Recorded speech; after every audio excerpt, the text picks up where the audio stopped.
Hey everyone, this is Elenbaas from Nightlight Astrology. Happy Monday, everybody. Today we're going to take a look at Mercury conjoining Pluto in the sign of Aquarius.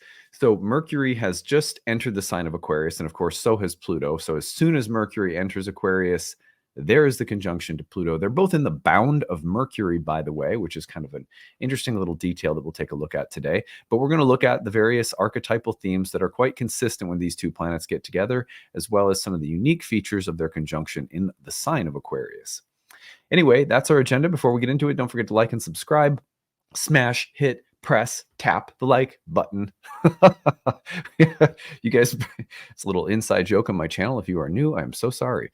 But anyway, it helps the channel to grow when you do that. And when you share your comments, it creates nice community around the post. So we really do appreciate that. You can find a transcript of today's talk or any of my daily talks on the website, nightlightastrology.com.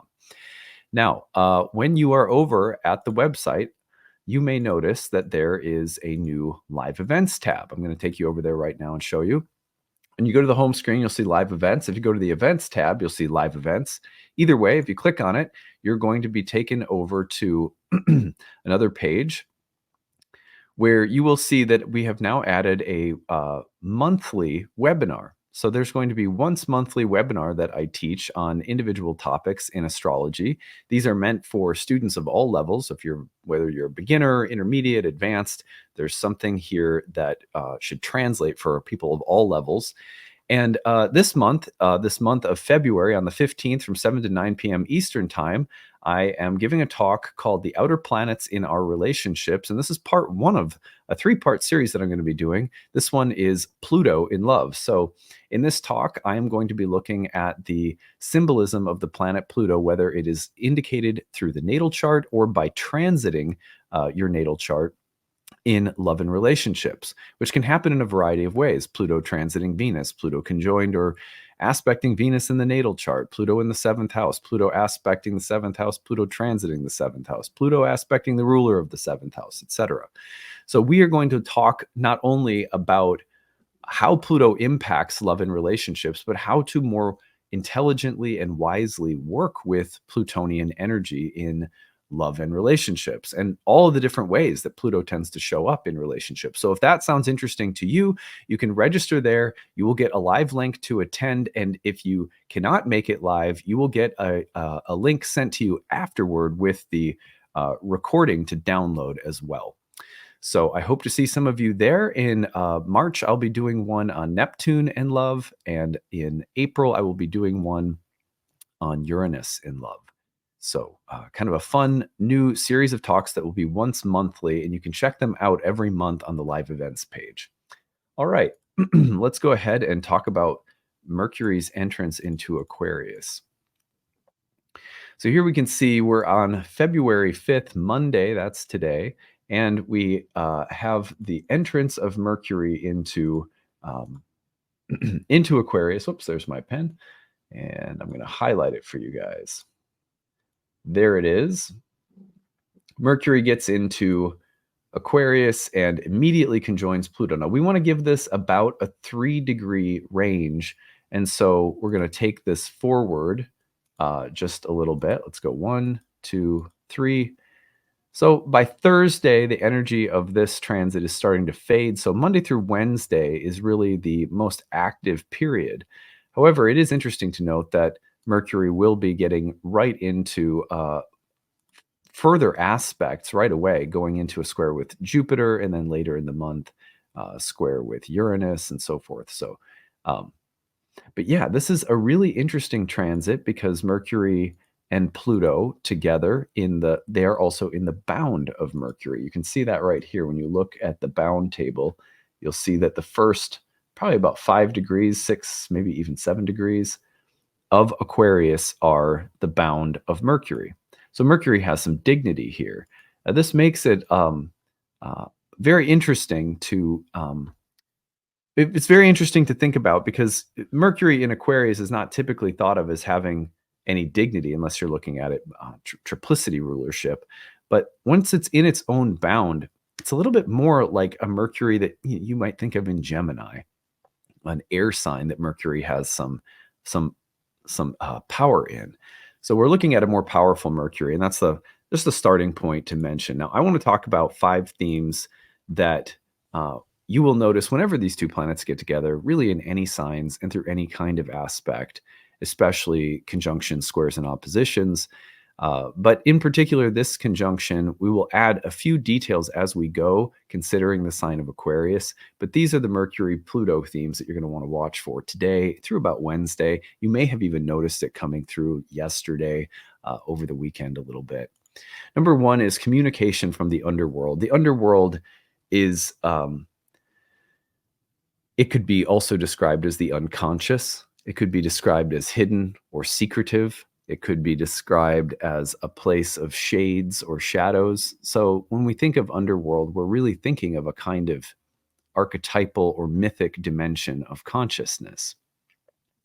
When Mercury and Pluto get together, it is as though Mercury, who is the messenger, who can travel, by the way, fluidly in and out of the underworld, and was thought to have done so through its constant retrogradations. When it retrogrades and disappears beneath the beams of the sun in the west, and then emerges in the east as a morning star, it's as though it has gone through the underworld and come up again. So Mercury has an ancient relationship with the underworld, and tends to mine for gold or treasure and great riches creatively, when it processes itself through the underworld, when it moves through that process of its retrogradation and the metaphorical entrance and emergence from the underworld. That happens over and over year round. So when Mercury and Pluto get together in a conjunction, it's as though valuable, rich, gold from the unconscious, from a hidden or secretive place, is coming forth. This can sometimes mean that we get in touch with unconscious material from our own psychology, or from within the unconscious space of a relationship or the workplace or our parenting. Any area of life that we think of as a kind of subject matter in a relational dimension, it's from those spaces that suddenly we will start to understand or see something that was hidden previously, or that was inaccessible somehow, or that we didn't understand, we couldn't quite see. So communication from the underworld. This can also mean that you get an email that's unexpected, that's revealing something, or that serves as some kind of announcement. So the communication from the underworld theme can be read very broadly and can be associated with the unconscious as much as the word underworld. And certainly does not have to mean anything evil or bad, although dark or heavy or more consequential or complex material is also associated with Mercury's conjunction with Pluto. It's as though difficult, deep, complicated, stirring, moving, disturbing, is even sometimes ominous subject matters come up for discussion. But also powerful releases of energy from unseen or unconscious places that become articulated somehow. They become spoken. Number 2 would be a powerful shift in thinking, strategy, or approach. Pluto is, by its very nature, anything that it touches, it has this way of releasing pent-up creative energy. Sometimes it can be destructive, and other times it is more like more like more like something like a dam bursting open. And you could imagine some instances in which a dam bursting open could be really destructive, but in others it's not really destructive as much as it is this just kind of powerful release. So when Mercury gets together with Pluto, you have this powerful release in energy that comes through thoughts, that comes through a shift or a change in our strategy, the strategy that we're using to accomplish something or to solve a problem or to get something done. So a powerful shift in thinking, a transformation of our thinking, and almost like the potential for a shift in paradigm is even available to us through this transit. The structures of thought and mind can change dramatically. Well, that's number 2. Number 3 are ideas that transform. Now, this is not necessarily the same thing as a shift in thinking, which may have something more like recreating, revisioning, shifting kind of quality to it. This is more about an idea that arrives and it has transformative power. It's more like it's more like an idea that arrives and it has the power like a bomb that goes off and it has like the shock waves, you know. I'm sorry, it's like kind of a violent image. But yeah, ideas that transform would be a powerful seeding idea that really can change far more than you think it will. There's a lot of power packed into a very small and dense thing with Pluto and Mercury, and that can be an idea or a word or something that we say that you don't mean to say, and whoa, it has this very powerful effect. So it could also be words or speech or ideas that come forth, and they seem like a smaller, insignificant thing, but they're like nuclear. There's this condensed power. Um, Ideas that transform can also be the beginning of a new approach to business, a new idea that comes along creatively that informs a creative process. But the ideas that transform with Mercury Pluto are usually subtle or small at first, and you don't necessarily imagine that they'll have the kind of power that they do. So that's one reason to be a little bit more careful or conscientious about the words we use right now or how we convey ideas and so forth. Anyway,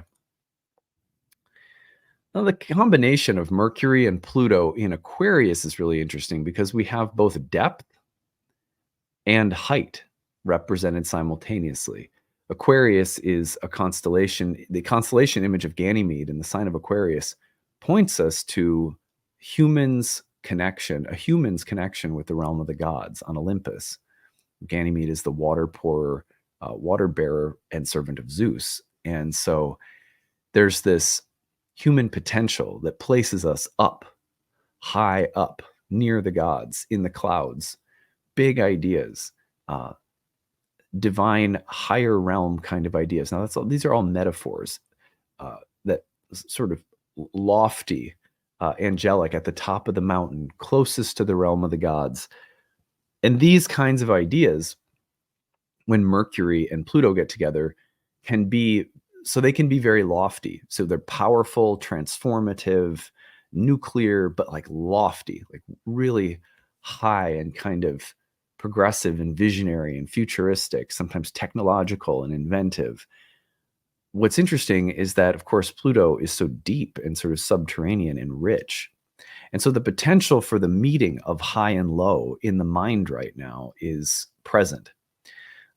For example, when you think I'm just going to come up with an image that I think hits on both at once. Not that it's necessarily going to be about this, but it just is a good representation. When you think about, let's say, an environmental scientist who is coming up with just next level thinking about how to clear the ocean of plastics or how to revive the coral reefs that are dying or something like that.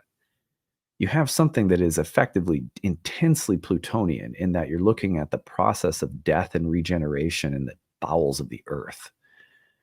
Very Plutonian, very deep. But then the technological part of it, the science, the sort of next level, sort of futuristic thinking, could be very Aquarian, could be very lofty.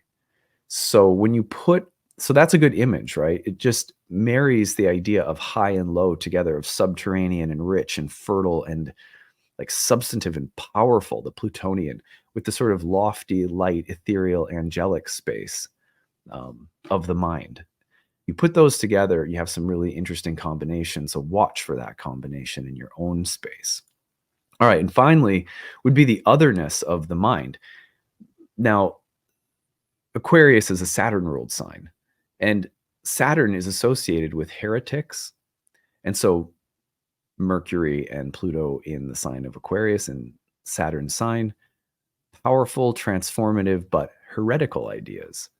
Ideas that can get you ostracized. Saturn was a planet of ostracization, alienation, outcasts, heretics, loners, hermits, contemplatives, mystics, people who stood on the other side of the societal wall.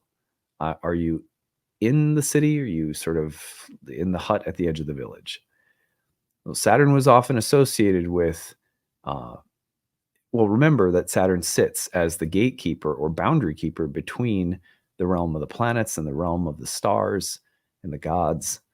And so boundaries between things. And do you sit inside or outside the boundary? Saturn actually, as the ruler of opposites in astrology, the opposition is Saturn's aspect, could reflect people who were authoritarian and totally conforming to the status quo with rigidity, or it could represent someone who purposefully walks away from norms and um, they choose to reject the norms of a society. Or you could have a someone who's been cast out somehow. So those are all Saturnian things. Well, now that's present in the sign of Aquarius, which is why Aquarius often brings up ideas and thoughts that pit the status quo against some idea of progress. Or it will say that something in the idyllic past is better than the status quo. But either way, it'll either go into the past or the future in relation to the status quo with ideas quite frequently. So you have the potential for ideas that are othering, which means you stand apart somehow, or you feel misunderstood, or the theme of being misunderstood, or of outcasts and outsiders mentally, intellectually, scientifically, etc. So watch for those themes as well, because it's very easy for any of these themes to be activated. And some of you may feel one of these on the list more than another. Anyway, that should give us some ground to stand on here, astrological ground, as we work with Mercury conjoining Pluto today, tomorrow, Wednesday. You might have even been feeling it Sunday, yesterday.